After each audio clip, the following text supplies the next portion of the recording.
Hello વિદ્યાર્થી મિત્રો, very good morning to all of you. Shri કન્યા પ્રાથમિક વિદ્યાલય કાલાવડ ઈ લર્નિંગ એપ્લિકેશનમાં આપ સૌનું હાર્દિક સ્વાગત છે.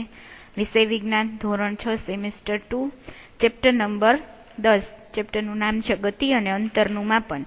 હવે પ્રીવિયસ લેક્ચરની અંદર આપણે જોયું હતું ટોપિક નંબર 10.4 માપનના પ્રમાણિત એકમો, એટલે કે એસઆઈ એકમ પદ્ધતિ દ્વારા છે માપનના અલગ અલગ એકમો છે એ આપણને આપવામાં આવેલા છે, બરાબર, કે જે આખા વર્લ્ડ છે એને ફોલો કરે છે કે 1 મીટર બરાબર 100 સેન્ટીમીટર, 1 સેન્ટીમીટર બરાબર 10 મિલીમીટર અને 1 કિલોમીટર બરાબર 1000 મીટર. આવા અલગ અલગ એકમો છે એ એસઆઈ યુનિટે આપેલા છે, બરાબર, જે આપણે છે અલગ અલગ એકમનો ઉપયોગ કરીને અલગ અલગ વસ્તુનું ડિસ્ટન્સ છે એ મેજર કરી શકીએ છીએ.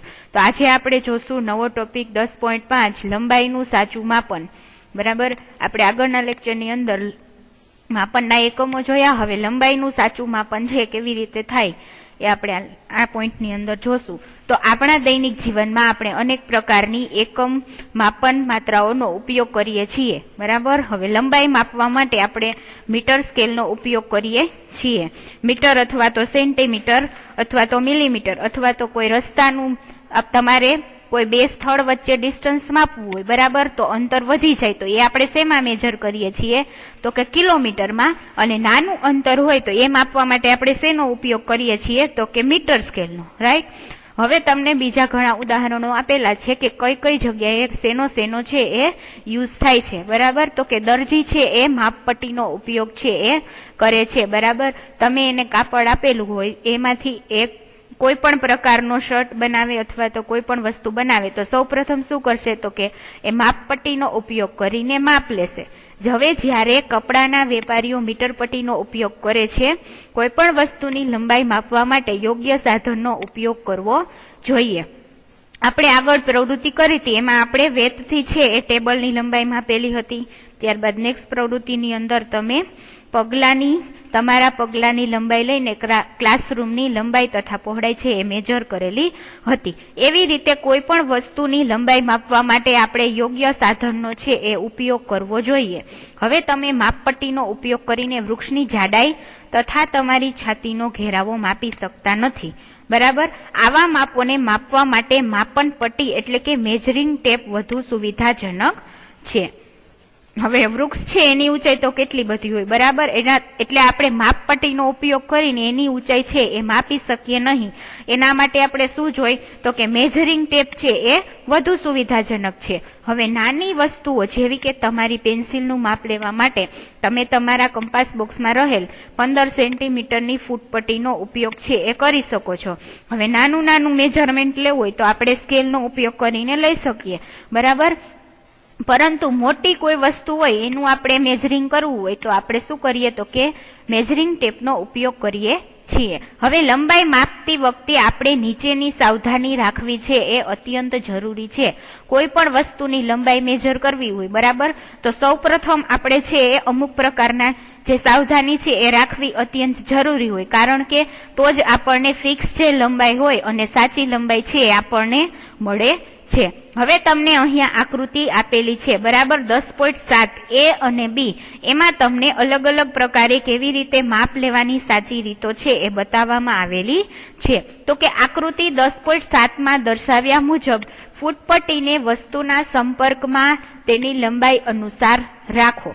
હવે તમે જોઈ શકો છો કે તમારા જે કંપાસ બોક્સની અંદર સ્કેલ હોય એ કેટલા સેન્ટીમીટરની હોય, તો કે એ 15 સેન્ટીમીટરની હોય, બરાબર. એ ફિક્સ જ હોય કે 15 સેન્ટીમીટરની હોય. હવે કાઉન્ટિંગ ક્યાંથી સ્ટાર્ટ થાય, તો કે 0 બરાબર હોય, પછી 1 2 3 4 એવી રીતે 15 સુધી આપેલી હોય, એટલે કે 15 સેન્ટીમીટરની હોય. હવે તમારે કોઈ પણ વસ્તુનું મેજરિંગ કરવું હોય તો સ્ટાર્ટ તમારે ક્યાંથી કરવાનું, તો કે જ્યાંથી સ્કેલની શરૂઆત થતી હોય ત્યાંથી વસ્તુ જ્યાંથી ચાલુ થાય ત્યાં તમારે સ્કેલ રાખવાની થાય અને જ્યાં વસ્તુ પૂરી થાય, બરાબર. તો 10.7 એની અંદર તમે આકૃતિમાં જોઈ શકો છો કે 13 સુધી છે એની લંબાઈ છે એ છે, બરાબર. તમે આકૃતિની અંદર જોઈ શકો છો 0 થી ચાલુ કરીને કેટલી, તો કે આ ટેબલની જે લંબાઈ છે એ કેટલી છે, તો કે 13 સેન્ટીમીટર, બરાબર.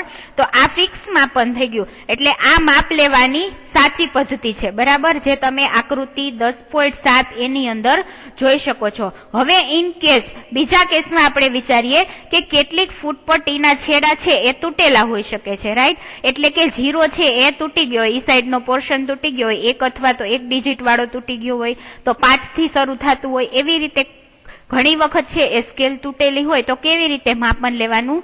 તો કે તમે આવી ફૂટપટ્ટીનો શૂન્ય આંક છે એ જોઈ શકતા નથી, જે તમને આકૃતિ 8 એમાં બતાવવામાં આવેલું છે. હવે આવી સ્થિતિમાં મેજરમેન્ટ કરવું હોય તો શું કરવાનું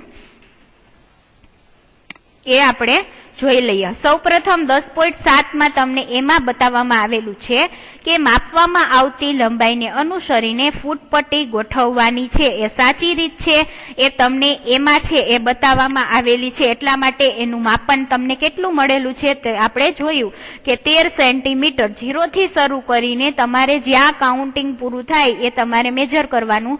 તમે અહીં જોઈ શકો છો 13 સેન્ટીમીટર, અને આ છે એ સાચી રીત છે. ત્યાર પછી તમને 10.7b બરાબર બીજી આકૃતિ આપેલી છે એ ખોટી રીત છે. શા માટે? કારણ કે જો માપપટ્ટી અથવા તો સ્કેલ છે એ તૂટેલી હોય, બરાબર, અને તમે આવી ત્રાસી પોઝિશનની અંદર રાખશો તો બરાબર એનું માપ છે એ પ્રોપર તમને મળશે નહીં. એટલા માટે છે તમારે જ્યારે ફૂટપટ્ટી તૂટેલી હોય ત્યારે જે સૌ પ્રથમ પેલો જે ડિજિટ હોય ત્યાંથી તમારે રાખીને માપ શરૂ કરવાનું થશે. બરાબર.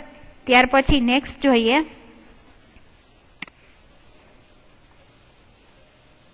કે ફૂટપટ્ટીના શૂન્યાંકથી માપ લેવાનું ટાળો. ક્યારે? જ્યારે સ્કેલ છે એ તૂટેલી હોય ત્યારે.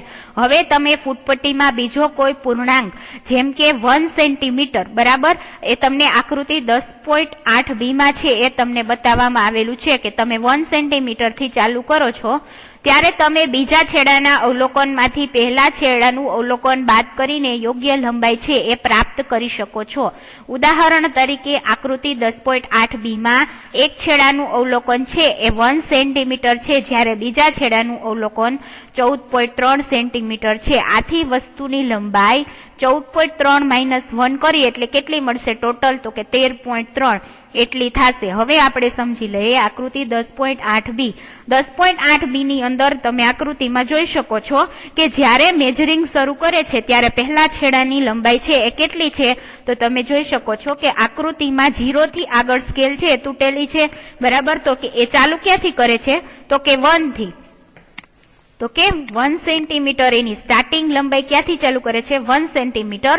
અને એ પૂર્ણ ક્યાં થાય છે? તો કે 14.3. તો 14 પછીના 3 લાઈન છે, બરાબર, એટલે 14.3 સેન્ટીમીટર. સ્કેલ ટોટલ કેટલી હોય? તો કે 15 સેન્ટીમીટરની. હવે આપણે ટોટલ મેજરમેન્ટ જોતું હોય તો તમારે શું કરવાનું? તો કે 14.3 - 1 કરશો એટલે તમને ટોટલ જે આ ટેબલની લંબાઈ છે એ મળી જશે. એટલે કે ઘણી વખત સ્કેલની અંદર ત્રુટી હોય તો તમારે મેજરમેન્ટ કેવું કરવાનું કે સ્ટાર્ટિંગનું તે જે તમને મેજરમેન્ટ આપેલું હોય એમાંથી તમને લાસ્ટનું જે મળે એ તમારે બાદ કરી નાખવાનું, એટલે તમને ટોટલ જે મેજરમેન્ટ છે એ મળી જશે. આ ક્યારે કરવાનું? જ્યારે તૂટેલી ફૂટપટ્ટીને રાખીને આપણે છે એ લંબાઈનું મેજરમેન્ટ કરીએ ત્યારે.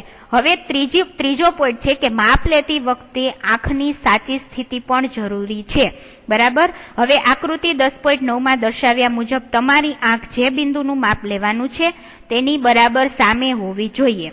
હવે સ્થિતિ બી આંખની સાચી રીત છે. ધ્યાન રાખો, બી પરથી જોવાથી અવલોકન 7.5 સેન્ટીમીટર છે, જ્યારે એ અને સી પરથી જોતા અવલોકન અલગ અલગ હોઈ શકે છે. હવે આકૃતિ 10.9 જોઈએ. એની અંદર તમે છે 3 કન્ડિશનની અંદર માપ લેવાની તમને રીત બતાવવામાં આવેલી છે કે ફૂટપટ્ટીના યોગ્ય અવલોકન માટે આંખની સાચી સ્થિતિ, બરાબર. હવે આમાંથી જોવાનું છે કે માપ લેતી વખતે તમારે કઈ પોઝિશનની અંદર છે એ જોવાનું થાય. તમને અહીં એ, બી અને સી, બરાબર. હવે એ અને સી છે એ સાઈડમાંથી છે એ સ્કેલ માપ જોવે છે, જ્યારે બી છે એ એકદમ સીધી રીતે પોઝિશનથી આ સ્કેલની અંદર જે તમને ડિજિટ આપેલા છે એ જોવે છે. હવે આ બી વ્યક્તિ છે એ જ્યારે સ્કેલ ઉપર સીધી રીતે જોશે તો એને કેટલું મેજરમેન્ટ આવશે? તો અહીં તમે જોઈ શકો છો 7 છે, ત્યાર પછીની 5 લાઈન છે એટલે કેટલું થશે? તો કે 7.5 સેન્ટીમીટર. હવે જ્યારે એ અને સી છે એ બંને સામસામે એટલે કે ક્રોસમાંથી જોશે તો એ છે એને કેટલું મળશે તો કે 8.5 છે એ મળશે, જ્યારે આ સી છે એને કેટલું મળશે તો કે 6.5 મળશે। એટલે કે માપ લેવા માટે તમારે યોગ્ય રીતે એટલે કે સ્કેલની અથવા તો કોઈ પણ વસ્તુ મીટર પટ્ટી અથવા તો મેજરિંગ ટેપની એક્ઝેક્ટ સામેથી જોવાનું થાય તો જ એ માપ છે એ યોગ્ય તમને મળશે। જો તમે ત્રાસી રીતે જોશો તો એ માપ કેવું આવશે તો કે એ છે એ ખોટું આવશે। ત્યાર પછી આપણે જોઈએ પ્રવૃત્તિ નંબર 3। એની અંદર શું કરવાનું છે તો કે તમારા સપાટીની ઊંચાઈ પહેલા વેત અને પછી માપ પટ્ટી દ્વારા માપો। તમારા મિત્રની ઊંચાઈ છે એ સૌપ્રથમ શું કરવાનું તો કે વેત દ્વારા માપો અને ત્યાર પછી શું કરવાનું તો કે માપ પટ્ટી દ્વારા માપો। હવે આપણે છે એ પ્રવૃત્તિ 2 છે એ કરી જ ગયા છીએ, જેની અંદર આપણે શું કર્યું હતું તો કે તમને એક ટેબલ છે આપવામાં આવેલું હતું અને એ ટેબલની લંબાઈ તમારે વેત દ્વારા માપવામાં આવેલી હતી। વેત કોને કહેવામાં આવે છે એ તમને વિડીયો લેક્ચરની અંદર છે એ બતાવેલું જ હતું કે એક વેત એટલે કેટલું થાય તો કે તમારો જે અંગૂઠો છે ત્યાંથી ચાલુ કરીને લાસ્ટ જે ફિંગર છે એ વચ્ચેનું જે ડિસ્ટન્સ છે એને શું કહેવાય તો કે એક વેત કહેવામાં આવે છે। બરાબર, એ વિડીયો લેક્ચરની અંદર તમને સારી રીતે સમજાવવામાં આવેલું છે। તો આ પ્રવૃત્તિની અંદર તમારે તમારા ફ્રેન્ડની ઊંચાઈ છે એ પહેલા વેતથી માપવાની અને ત્યાર પછી શેનાથી તો કે માપ પટ્ટી દ્વારા માપવાની છે અને તમારા સહપાઠીને દિવાલ સાથે પીઠ રાખીને ઊભું રહેવાનું કહો અને તેના માથા ઉપરથી દિવાલ પર એક નિશાન બનાવો। હવે આ ચિહ્ન સુધીની લંબાઈ પહેલા તમારી વેત દ્વારા માપો અને પછી માપ પટ્ટી દ્વારા માપો અને અન્ય વિદ્યાર્થીઓને પણ આ જ રીતથી લંબાઈ માપવાનું કહો અને બધા તારણ કોષ્ટક 10.3 ની અંદર લખો। બરાબર, વેતથી માપેલું જે તમારું તારણ છે એ તમારે કોષ્ટકમાં દર્શાવવાનું અને ત્યારબાદ તમે જે ઊંચાઈ છે એ તમે જે સેન્ટીમીટરની અંદર મેજર કરેલી છે એ પણ તમારે બોક્સની અંદર લખવાની થશે અને ત્યારબાદ તમારે અવલોકન કરવાનું થશે કે ઊંચાઈ છે એ કેટલી એમાં ડિસ્ટન્સ આવે છે કે વેતમાં માપેલી જે ઊંચાઈ છે અને સેન્ટીમીટરમાં માપેલી ઊંચાઈની અંદર કેટલો ફેરફાર આવે છે એ મેજર કરવાનું છે। વિવિધ વિદ્યાર્થીઓ દ્વારા પ્રાપ્ત પરિણામોનું ધ્યાનપૂર્વક અધ્યયન કરો। હવે કોલમ 2 માં પરિણામ એકબીજાથી ભિન્ન પણ હોઈ શકે છે। શા માટે? કારણ કે વિદ્યાર્થીઓની વેતની લંબાઈ એકબીજાથી ભિન્ન હોઈ શકે છે। જેવી રીતે આપણે પ્રવૃત્તિ 2 કરી ગયા એવી જ રીતે આ પ્રવૃત્તિ પણ કરવાની છે। બરાબર, હવે આપણે એની અંદર જોયું હતું કે દરેક વ્યક્તિની વેતની લંબાઈ છે એ અલગ અલગ હોઈ શકે છે। પરિણામે બરાબર જ્યારે તમે ટેબલ છે એ ફિલઅપ કરશો ત્યારે વેતની લંબાઈ છે એ અલગ અલગ આવશે। એવી જ રીતે સેન્ટીમીટરની જે લંબાઈ છે એ તો ફિક્સ જ આવશે। બરાબર, કારણ કે આપણે સ્કેલથી અથવા તો મીટર પટ્ટીથી જે મેજર કરીએ એ પરિણામ સરખું આવે, પરંતુ વેતની અંદર જે મેજરમેન્ટ કરીએ એ અલગ અલગ આવશે કારણ કે દરેક વ્યક્તિની વેતની લંબાઈ કેવી હોય તો કે અલગ અલગ હોય છે। હવે કોલમ 3 ના પરિણામોને જુઓ, જેમાં બધા માપ કેવા છે તો કે યોગ્ય માપન માત્રા દ્વારા લેવામાં આવેલા છે। કોલમ 3 ની અંદર આપણે સેન્ટીમીટરથી મેજર કરીએ, રાઈટ, એટલે શું થાય તો કે આપણે સ્કેલથી અથવા તો કોઈ પણ મેજરિંગ ટેપથી મેજરમેન્ટ લઈએ તો એ એકબીજાની એકદમ નજીક આવે। એટલા માટે શું થશે તો કે પરિણામે એકબીજાના માપ છે એ એકબીજાથી અત્યંત કેવા હશે તો કે નજીક હશે, પરંતુ શું તેઓ સંપૂર્ણ સમાન છે? અહીંયા તમને પ્રશ્ન પૂછવામાં આવેલો છે કે તમે જે મેજરમેન્ટ લીધું બરાબર સેન્ટીમીટરમાં સ્કેલની મદદથી એ પણ શું એકબીજાને સમાન છે? જો ના તો શા માટે? તમારા વિચારથી શા માટે એની અંદર તફાવત દેખાય છે?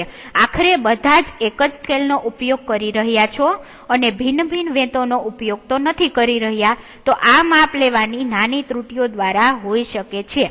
બરાબર, હવે ઘણી વખત છે તમને 1 અને 2 ની વચ્ચે જે 5 લાઈન આપેલી હોય બરાબર કે 1.5 સેન્ટીમીટર 1.3 સેન્ટીમીટર આવી રીતે સ્કેલની અંદર 1 અને 2 ની વચ્ચે તમને નાની નાની 5 લાઈન આપેલી હોય। હવે સેન્ટીમીટરનું માપ તમે ચાલુ કરો તો અહીંયા સુધી આવેલું હોય તો કેટલું થાય તો કે 1.2 સેન્ટીમીટર। હવે ઘણા છે એ 2 ની જગ્યાએ અહીં વચ્ચે લાઈન હોય તો 3 કાઉન્ટ કરતા હોય તો એને શું આવે તો કે 1.3 સેન્ટીમીટર, એટલે કે 0.1 અને 2 નો માઇનોર ડિફરન્સ છે એ આવી શકે। બરાબર, એટલા માટે એની અંદર નાની નાની ત્રુટીઓ છે એ હોઈ શકે છે। હવે માપનની આવી કેટલીક ત્રુટીઓ વિશે જાણકારી તથા વાહન વ્યવહારમાં લાવવાના મહત્વ વિશે ઉપરના ધોરણમાં તમે અભ્યાસ છે એ કરશો કે માપનની છે ઘણી બધી અલગ અલગ પ્રકારની ત્રુટીઓ છે એ જોવા મળે. બરાબર, કોઈ પણ વસ્તુ માપીએ અથવા એ ગ્રામમાં હોય, કિલોગ્રામમાં હોય, મિલીગ્રામ, માઇક્રોગ્રામ, એવી રીતે અલગ અલગ ગ્રામની અંદર પણ ઘણી વખત ત્રુટીઓ છે એ જોવા મળતી હોય છે. પરંતુ એમાં એનો ડિફરન્સ છે એટલા માટે એસઆઈ એકમ દ્વારા આપેલા જે યુનિટ છે એના દ્વારા આપણે માપન કરીએ છીએ. હવે ત્યાર પછીનો નેક્સ્ટ પોઈન્ટ છે એ આપણે નેક્સ્ટ લેક્ચરની અંદર જોશું. Thank you.